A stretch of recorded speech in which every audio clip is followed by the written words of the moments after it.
اور اے نبی، اگر یہ تمہاری تکذیب کریں تو جو لوگ ان سے پہلے تھے وہ بھی تکذیب کر چکے ہیں. ان کے پاس ان کے پیغمبر نشانیاں اور صحیفے اور روشن کتابیں لے لے کر آتے رہے. پھر میں نے کافروں کو پکڑ لیا، سو دیکھ لو کہ میرا عذاب کیسا ہوا. کیا تم نے نہیں دیکھا کہ اللہ نے آسمان سے مے برسایا، پھر ہم نے اس سے طرح طرح کے رنگوں کے میوے پیدا کیے، اور پہاڑوں میں سفید اور سرخ رنگ کی گھاٹیاں ہوتی ہیں جن کے مختلف رنگ ہوتے ہیں، اور بعض کالی سیاہ بھی ہوتی ہیں، اور انسانوں اور جانوروں اور مویشیوں کے بھی کئی طرح کے رنگ ہوتے ہیں.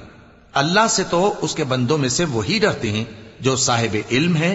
بے شک اللہ غالب ہے، بخشنے والا ہے. جو لوگ اللہ کی کتاب پڑھتے اور نماز کی پابندی کرتے ہیں اور جو کچھ ہم نے ان کو دیا ہے اس میں سے پوشیدہ اور ظاہر خرچ کرتے ہیں، وہ اس تجارت کے فائدے کے امیدوار ہیں جو کبھی تباہ نہیں ہوگی، کیونکہ اللہ ان کو پورا پورا بدلہ دے گا اور اپنے فضل سے کچھ زیادہ بھی دے گا. وہ تو بخشنے والا ہے، قدردان ہے. اور یہ کتاب جو ہم نے تمہاری طرف بھیجی ہے برحق ہے، اور ان کتابوں کی تصدیق کرتی ہے جو اس سے پہلے کی ہیں. بے شک اللہ اپنے بندوں سے خبردار ہے اور ان کو دیکھنے والا ہے.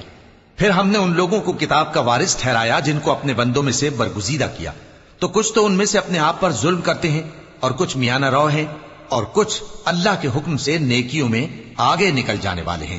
یہی بڑا فضل ہے.